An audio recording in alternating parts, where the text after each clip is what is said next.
Here's Dick Powell as Richard Diamond, private detective.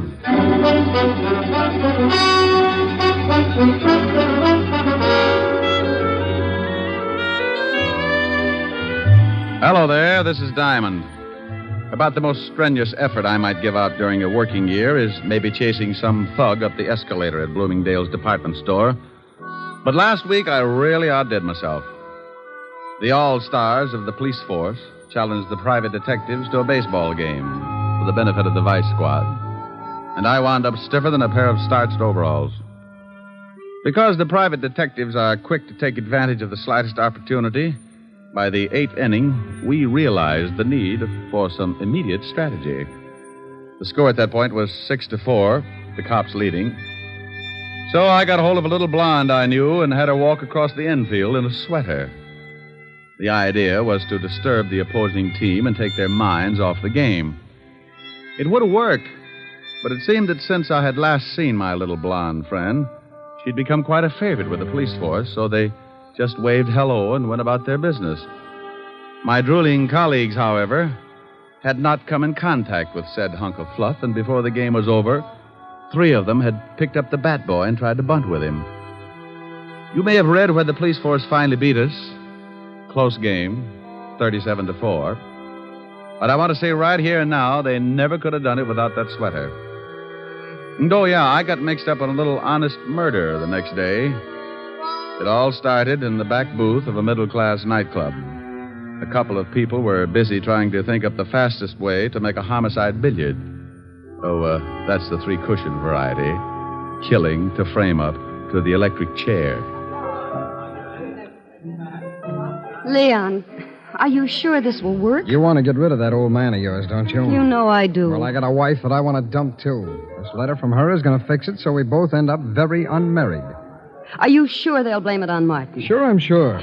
When they find him with this letter and his own gun and the dead body of my dear little wife, they'll slap him in the chair so fast he won't know what happened. Who's going to find him with the body? That's your job, baby. I'll get the letter to your husband, and you swipe his gun and get it to me. And you go get yourself a private detective and tell the shamus that you suspect your husband of running around with another girl. You and the shamus tail your husband. I'll have it timed so you catch him with the goods right after the killing. Well, all right. I hope it works. It will if you want it to, baby. I want it to. Because I want you. Yeah. Yeah, and all that nice money your husband's going to leave you. Leon. Come here, June. Yeah.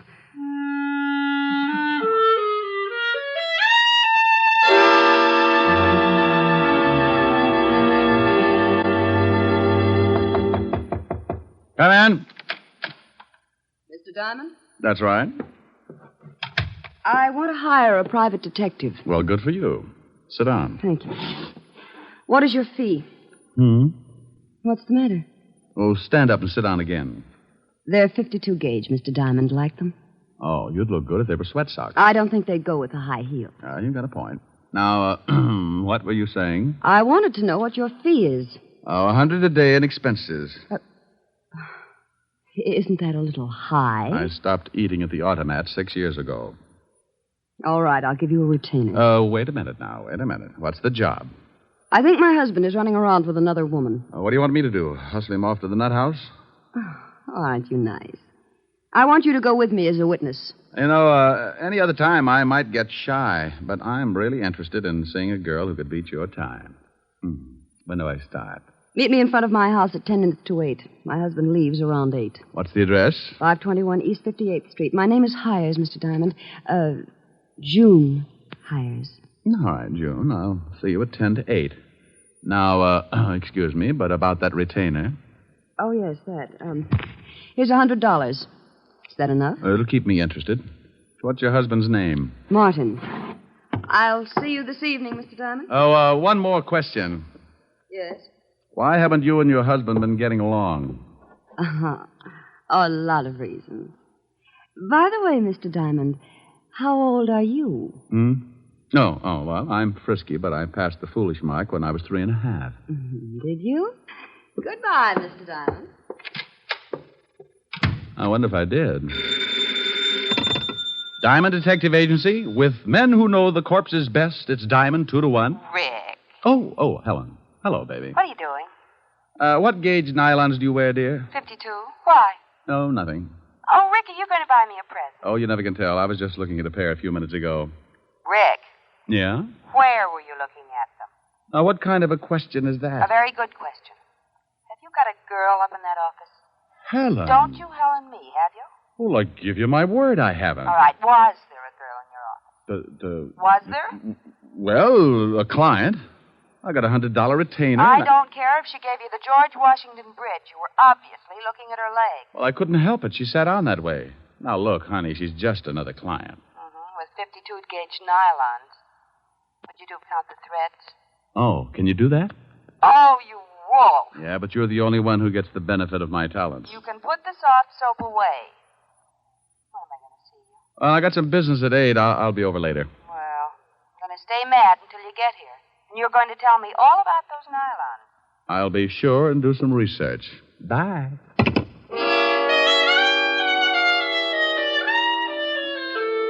Well, there you are. You sit around and wait for a meal ticket to come in, and just because it happens to be fitted with curves, your best girl digs up the green-eyed monster. I don't know why gals get sore at a guy just because they catch him panting a little. After all, it's hot in New York. I spent the rest of the afternoon trying to hit a big horsefly with a rubber band and some paper clips, and by 6 o'clock we shook hands and called it a draw. I closed the office and went home. I got into some clean clothes and grabbed a bite to eat at the corner drugstore.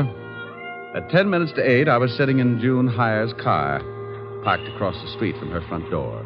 Mr. Diamond, how did you ever get to be a private detective? Mrs. Hyer, how did you ever get to be a housewife? You think things up in a hurry, don't you? Only when I got competition. You like competition? Yeah, up to a point. After that, I get tired of the struggle. I feel like I was back in college, sitting in a parked car with a good-looking man. Your education must have been pretty tame. I haven't moved once. Well, I really started to study after I graduated. Oh, I bet you got straight A's. Must you top everything? I play around with a lot of trouble, Mrs. Hyer, and I've got to stay one step ahead of it. Do I look like trouble? When's your husband coming out of that house? Any minute now. You didn't answer my question. I'll tell you as soon as I see your husband. Well, how will that tell you? If he's wearing a beanie with a propeller on it, I'll know you've been giving him a lot of trouble. So I've been giving him trouble. Does that mean I'll do the same for somebody else? What's the difference, a husband or a private detective? They both got their names from a guy named Adam. Oh, look. A cab pulled up to the front door. Yeah, I see it. And here comes Martin. He's getting into the cab. Well, what do you know? What's the matter? No beanie. We both sat and watched while Martin Hyer got into the cab and it pulled away. Mrs. Hyer put her car in gear and we started the tail, keeping it a safe distance. He led us across town to a middle-class apartment house, and we stopped the car and waited up the street. He's getting out and going into that building. Come on. Oh, what for? Shouldn't we let him get up there first and then... Look, baby. Do you know who this gal is? No, of course not. Well, then come on. I want to see what door he goes in. But, won't he see us? Honey, I don't tell you how to put your lipstick on. Now, don't tell me how to make it like a bloodhound. Oh, the lobby is empty. Now, watch the elevator. Oh. It's stopping on the 4th floor. Hadn't we better go up? Look, lover. The 4th floor probably comes equipped with a lot of doors. Now, if you want to just knock on any of them, go hire yourself Humphrey Bogart. Well, then what do we do? You stand by and watch like you... make like you knew what I was doing. See, the little old elevator's coming back down. Now, you just hold it there while I look at the mailboxes. Mrs. B. Callahan. Mrs. Lillian McEdward. Mrs. Mike. Well... and Miss Sally Maxwell. Okay, now we push the button for the 4th floor and away we go. Fun? How do you know where to go? I got the name off the mailbox. But you said yourself there must be a lot of people on the 4th floor. Elementary, my dear girl. Process of elimination. We're lucky this time. Only one single girl on the 4th floor. Sally Maxwell. Come on. It's 406. What if there'd been more than one single girl? So I make some new friends. Now stop asking questions and stick close. I'd love it. Now, Here it is, 406. Now hold it down. Can you hear anything? No. Yeah, somebody's moving around. Oh? Oh, duck. What? Too late. What? June. Good evening. I represent the Great Nothing Life Insurance Company. What are you doing here, June? I might ask you the same thing. Do you mind if we come in? I'd like to interest you in our indemnity clause. Stop pushing. Get out of my way. Oh, you don't know what you're missing. You get $3 million if a python bites you in the middle of Times Square. You can't force your way in here like that. You... Oh, now you've hurt my feelings. Take your hands off me or I'll strike you again. Sure, but you need 2 more to put you out. Here, have one on me. Now, the next time you go striking people... Mr. Diamond, look. I looked past the little guy and spotted the body. She was blonde, and I didn't know why she was hanging onto the rug that way. She wasn't going anywhere. All right, you. Get out of my way. Huh?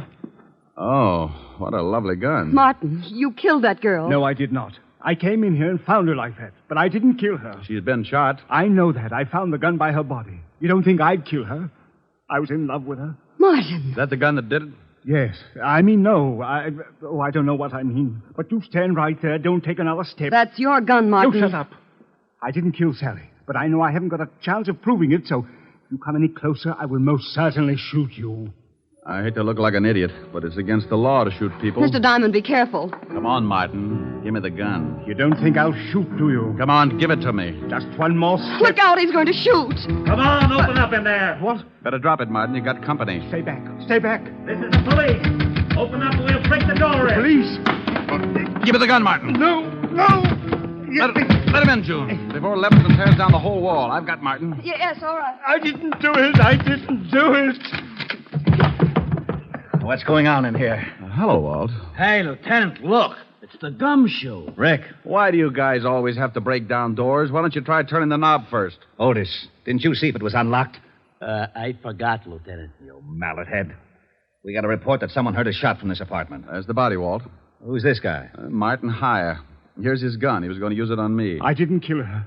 I came in and found her that way. Oh, shut up. Who's the girl with you, Diamond? This is Mrs. Hyer. Martin is her husband. You don't say. The old triangle, huh, Rick? I engaged Mr. Diamond to follow my husband. That's right, Walt.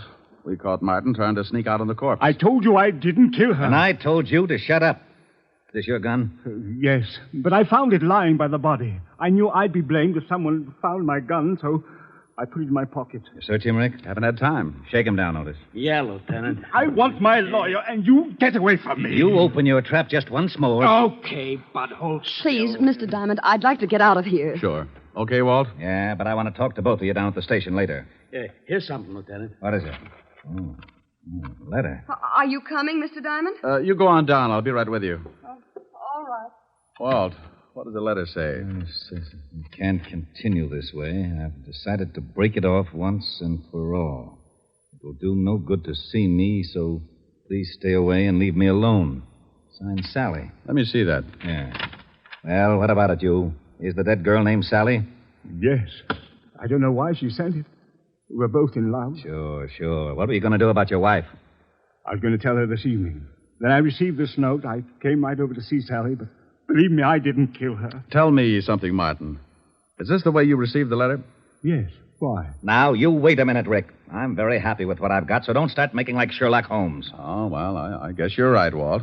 He admits it's his gun, and this letter is certainly motive enough. Yeah. Otis, call for the wagon and put the cuffs on Hyer. Right, Lieutenant. Walt, why would someone send a letter after tearing off the top of it? Huh? See, the top of this letter is missing. The part that usually reads, Dear Julius or something. So what? Do me a favor, will you, Walt? Oh, what is it? Give me 3 minutes and then have Otis fire a shot from this apartment. What? Is that all you can say? Have Otis fire a shot in about 3 minutes after I leave. I will not. The police department can't go around making like it was the 4th of July. You want to solve a murder, don't you? I have solved it. What more do I need? I got a suspect, the murder weapon, and a good motive. Walt, if you just killed someone and a guy caught you at it, what would you do? I'd knock him off, too. Well, I caught Hyer in the act, and he didn't pull the trigger. Well, you said yourself he was going to. But he didn't, and he took too much time thinking about it. Walt, I can't remember hearing a shot when I came in this building. So you didn't hear a shot. Maybe you couldn't. Well, that's what I want to find out. I was right behind Martin all the way up to this apartment, and I didn't hear a shot. Maybe he didn't kill her. That's right, I didn't. Please, I didn't kill her. You see, Walt? Oh, you always start something like this. Martin, did your girlfriend Sally have any enemies? No. At least she never told me about any. Now, where are you, Brain Trust? Just a little more sure of myself. First, Martin can't make up his mind about shooting me. Then he claims that the murdered girl didn't have any enemies. Does that sound like a killer trying to cover up? You've run into smart killers before. I'm surprised at you, Rick. I called the station, Lieutenant. I'm proud of you. Go on in the other room and shoot that cannon of yours off when I tell you. The what, Lieutenant? You heard me. Shoot it into a mattress, but don't muffle a shot. Okay. But not till I tell you. You might think it's fun and blow up the whole building. Thanks, Walt. What are you doing? Oh, just looking around this desk to see if I can find the top piece of this letter. Martin, are you sure that your girlfriend didn't know anyone who might want to kill her? She never said she was in danger. But you might ask her husband. Her husband? Oh, swell. Why didn't you say something about her husband before this? You didn't ask. Oh. Who is her husband? His name's Leon Fisk. The gambler? Yes. Oh.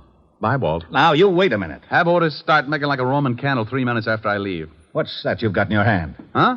Well, it's a piece of stationery from the desk that matches the stationery this letter was written on. You can't take that letter. It's evidence.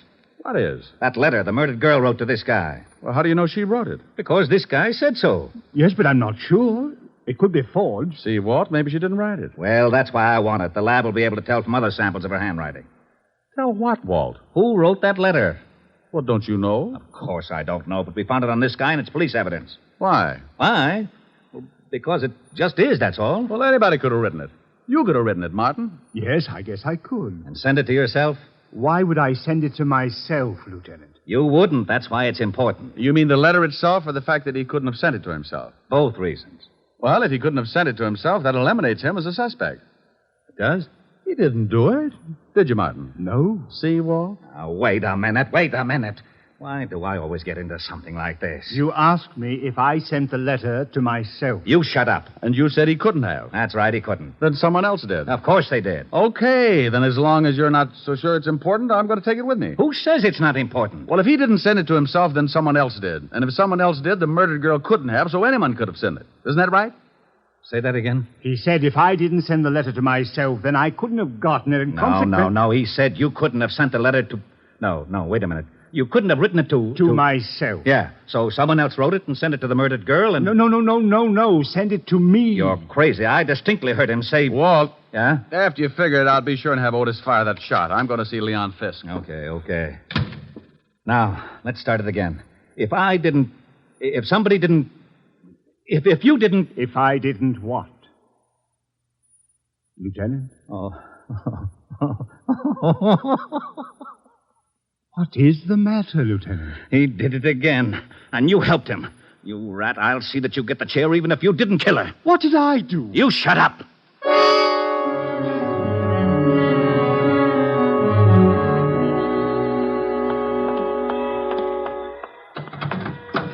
Well, what took you so long? I had to get a merry-go-round started. Can I drop you somewhere? Just relax for a second. I've got to think something out. Well, I didn't ever think Martin could kill anyone. Yeah.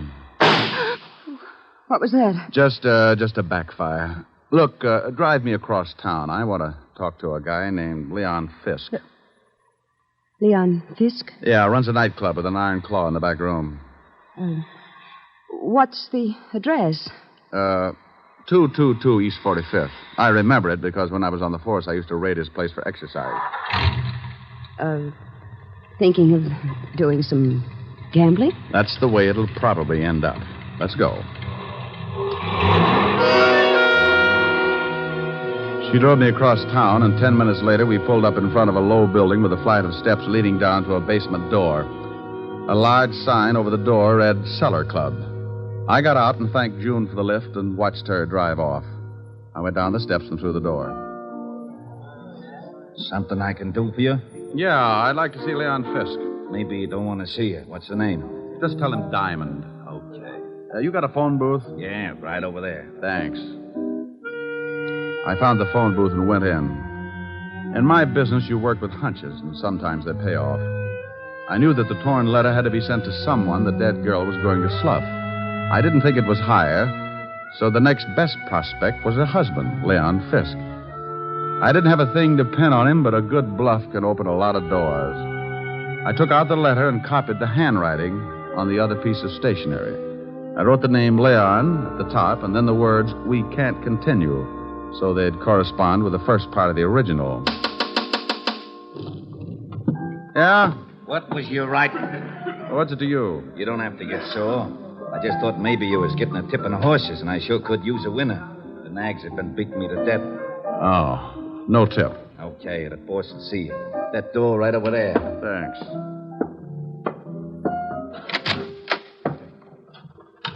Well, Diamond, it's been a long time. I haven't missed you, Leon. What brings you here? Your wife was killed tonight. Sally? One's usually the limit. That's too bad. How did it happen? I thought maybe you could tell me. I don't know anything about it. Ever see this letter before? Hey. What's the matter? That's your wife's handwriting, isn't it? Yeah. It says, Leon, we can't continue. Then the writing stopped. Oh, so what? Well, the guy the police are holding got a letter from Sally, too. It started the same way, but it wasn't addressed to anyone. The top was torn off. You know what I think? No, tell me. I think she started one letter to you, then threw it away and wrote another one. I think you sent the second to Martin Hyer after tearing off the name Leon. Go on, Diamond. You didn't count on her starting a second one, so you went up to her apartment and killed her with Martin's own gun. Oh, with his own gun. Maybe you can tell me how I got it. Oh, I think so. You had to know a lot of things before you could kill your wife. What time Martin would arrive so the time of death would be close. You had to have his gun to leave by the body, and you had to have a witness who would swear Martin killed her. It had to be timed just right. You're talking yourself into a corner. How would I get all these things? By working with someone who was close enough to Martin. Maybe like his wife. You're crazy. Am I? She just drove me to this place. So what? A lot of people know this place. She told me she didn't. So I gave her an address 8 doors down, but she pulled up right in your front of your door. Well, that could happen. It was too pat, Leon. Getting me to come to her place at 10 minutes to 8 and knowing her husband would leave close to 8. She had to know it because that letter was delivered just before I got there. Think you can prove it? You made one mistake. I didn't hear a shot when I got to your wife's apartment. I found out later that you could hear one all the way down in the street. Your wife was killed before Martin went into that building. Probably when you saw his cab pull up. Well, anyway, it's enough to hold you on, and I think we can prove later on that you've been seeing June Hyers. You're a pretty smart shamus, Diamond. Oh, you mean you admit it? Okay, baby, come on in. June, come on out of there. Leon, are you crazy? Well. I didn't know you kept your back room stocked with nylons, Leon. Yeah. I guess you two don't need any introductions. Why did you have to drag me into this? You heard what Diamond said. He knows all about it. You got the car out back? Yes, but what are we going to do with him? Diamond? Well, he's going swimming with a barrel of cement. Lieutenant Levinson wouldn't like that. He knows I came here. You're lying. Wait a minute, maybe he isn't. Diamond was upstairs with him for quite a while. Okay, so we'll have to hurry things up. Leon, you can't shoot him. Yeah. You should know it's not polite to point. I'm not going to knock him off here in the office. We'll take him in the car and do it later. No, Leon. What do you mean, no? It was your idea to kill your wife. I just helped get the gun. I'm not going to be along if you kill Diamond. You're going to be right with me, baby, because you're in this up to your pretty neck, and I need that car. I'm not going to do it. Oh, yes, you are. Oh, you and Diamond go swimming together. Leon! Give me that gun. Let me go. Come on, drop it. You go to the devil. June, come back here. I'm getting out. You got me into this mess. Come back here, you dirty little tramp. Don't you take that car. You're not going anywhere, Leon. You want to bet? I'll fix you, Diamond. He hit me with the butt of his gun, and I went down like the price of wheat in July. As I picked myself up, I watched him run for the back door. June, wait for me. You're not going to leave me here to take the rock. I got my gun out and stumbled over to the window and looked out just as the car started up. I spotted Leon with a gun in his hand. He looked mean enough to start shooting with it. He did.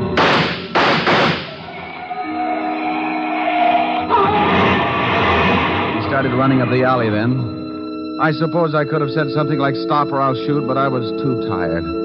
I just rested my arm on the window and let him have it.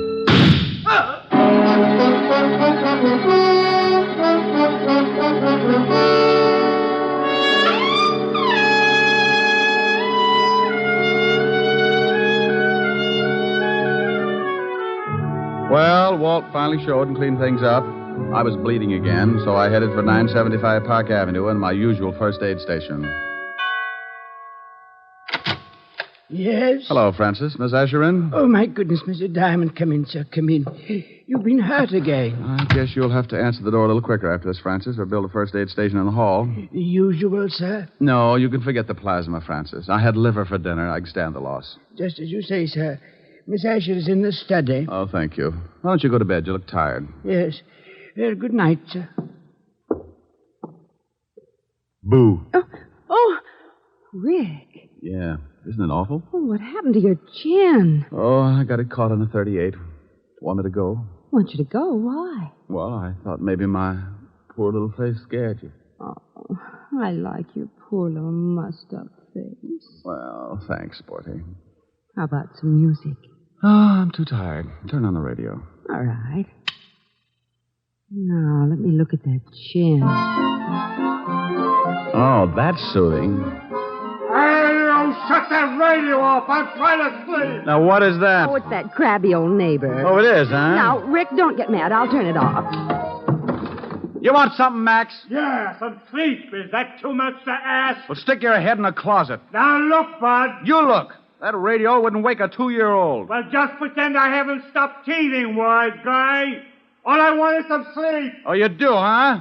Sleepy time, gal. You're turning night into day. Rick. Oh, that guy upsets me. All right, he upsets you. That's too pretty a song to sing like that. No. Now, you do it right, or I'm going to be mad. Well, honey, then that's the last thing I want you to be. Now, cuddle up on the sofa.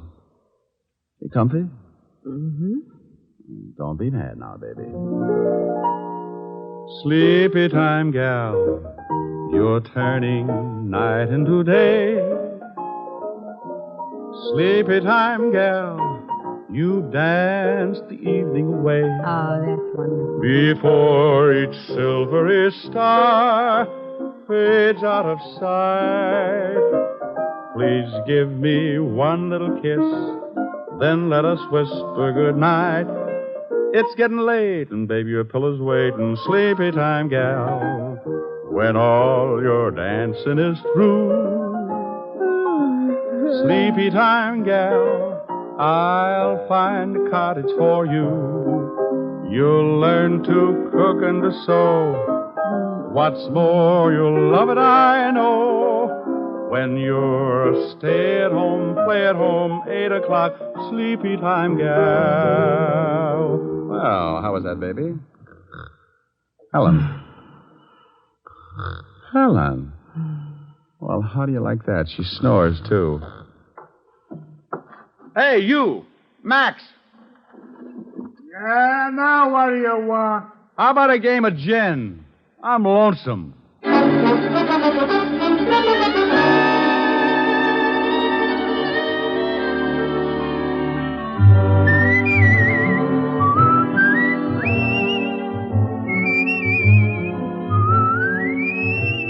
You have just heard Richard Diamond, Private Detective, starring Dick Powell. Helen was played by Virginia Gregg, Lieutenant Levinson by Ed Begley.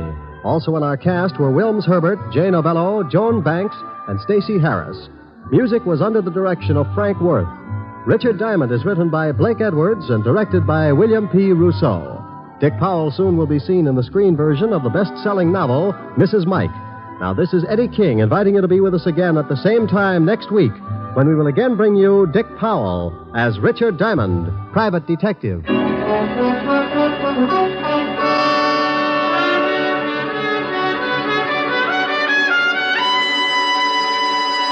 This program has come to you from Hollywood. This is NBC, the national broadcasting company.